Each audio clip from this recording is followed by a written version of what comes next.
take a look at this unique designed habitat. That's right, in this Planet Zoo speed build video, we will be building a really unique habitat split into 2 different sections, and we're going to be building it for the Kiwi.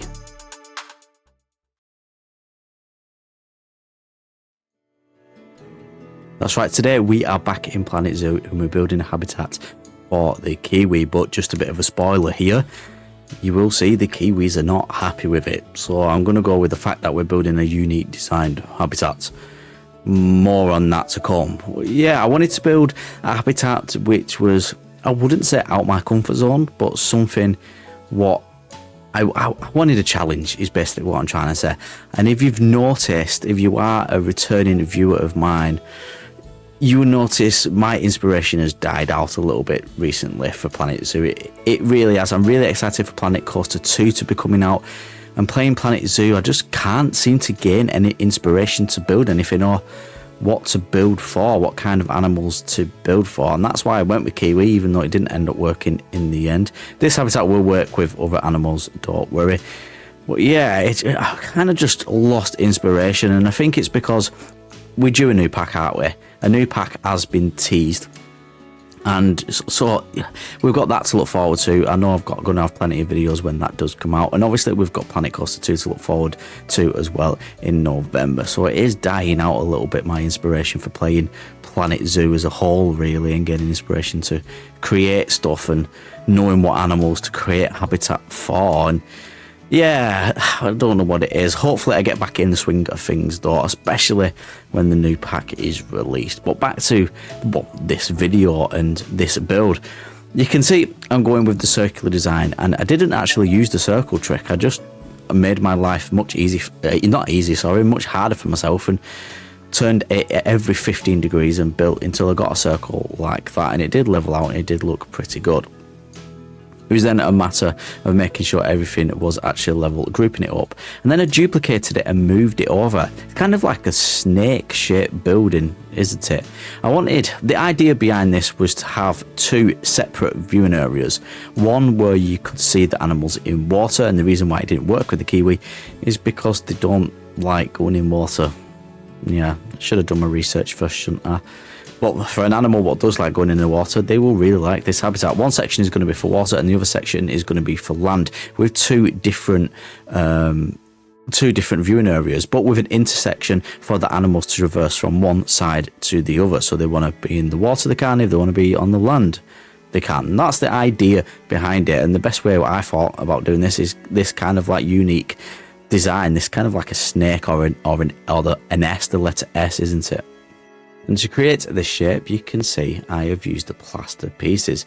Recoloured one of the plaster pieces to this dark grey colour and kept the other the original colour what it comes. And these 2 colours really do contrast well as well. They really do go well.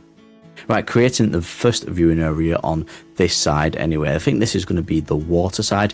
And a very, very simple barrier here. We've literally got a pane of glass and then the conservation wood pieces, one on the bottom, one on the top, and we have got our viewing area. Simple but effective. And I'm going to try to create once again like a circular shape here with the viewing area.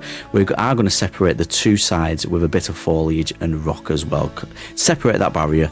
Just wanted to make everything look a little bit better, and I always say foliage is king in Planet Zoo, so that's what I always do. I have to practice what I preach. By the way, I seen something very interesting and quite amusing and hilarious in my Discord, and you can get in my Discord, the link is in the description down below, just a shameless plug there, where you can talk to like-minded individuals and talk to people about Planet Zoo mainly. But yeah, someone put in the Discord an Adamup bingo. So basically, for people who watch my videos, so you guys and girls who are watching now, it's kind of like a tick off sheet. So the amount of times I say certain things, bingo, and you tick them off. And some of the quotes what are on there are really funny, because I didn't realise how much I say some of the stuff what other people have picked up on.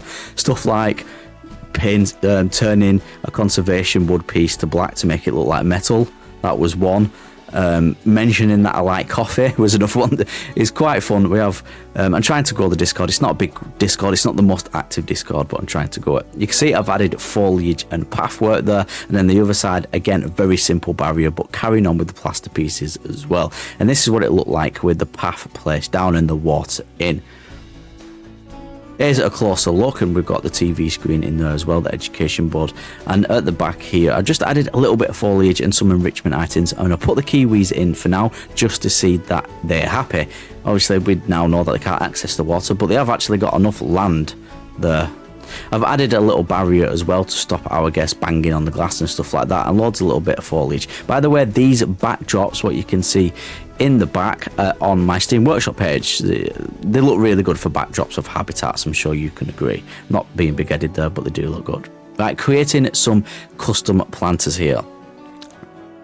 I'm going to say it, foliage is king. Again, that's another thing what's on the bingo sheet. I'm going to add our custom planters, we're going to add some mulch, and we're going to add some foliage just on the outside. Remember guys, it's not all about how the inside of habitat looks. Design the exterior as well as the interior of your habitat, and everything will look so much better.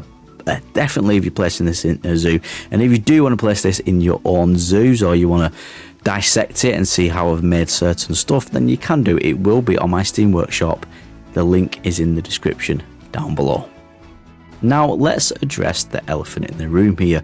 You probably would have noticed that I skipped most of the interior of this habitat, including the placing of the water, enrichment items and foliage. That is totally my fault.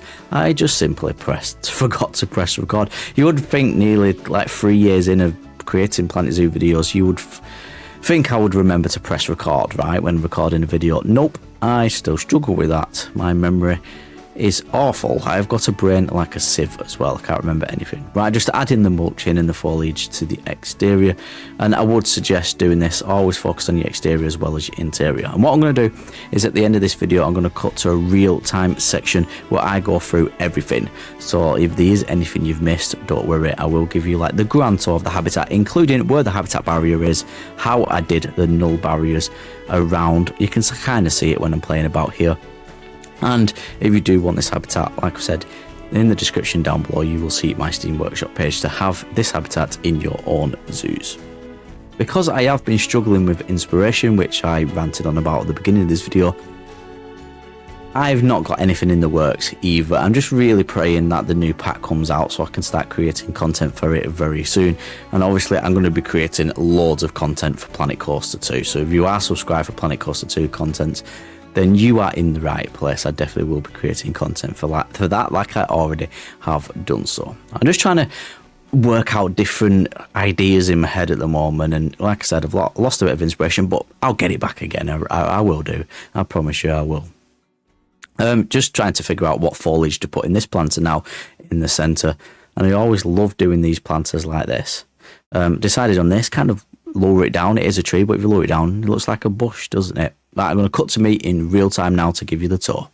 And here we are. Let's have a look around, shall we? You can see this beautiful viewing area. I'm really happy how it came out looking, especially with the planters on the exterior as well. Like I said, this is on the Steam Workshop page, not just the habitat, but these backdrop. They are 4x4 backdrop walls. And like I said, they work really well in habitats. Obviously, as backdrops, a little bit of foliage items. You can see I didn't go too mad with the foliage. I kept the backdrop in. I thought that was a lot of foliage and rock work as it is. So I went quite simple with the foliage. A lot of soil in this build. It kind of like covered up some disgusting like jagged edges here, and it looked really well.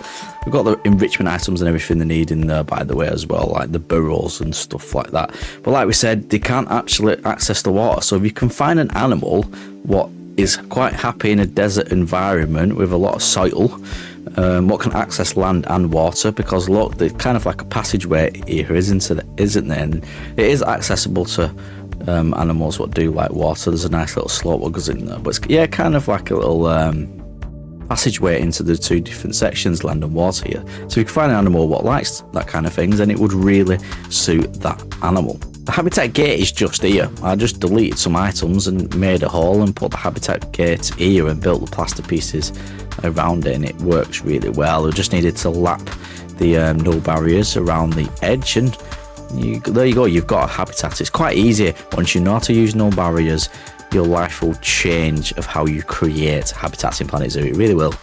Although the Kiwis can't access the other part of the habitat, they can access this part of the habitat, and they're actually quite happy in there, even with this minuscule amount of space. From above you can really see the unique design, and you can see what I've done with the path. I've literally just lapped the path all the way around. I've not been very anal about it. I've been quite free with it, and this will fit really well on like the outskirts of a plaza area in a zoo, wouldn't it? Because it would blend in with the rest of the pathing.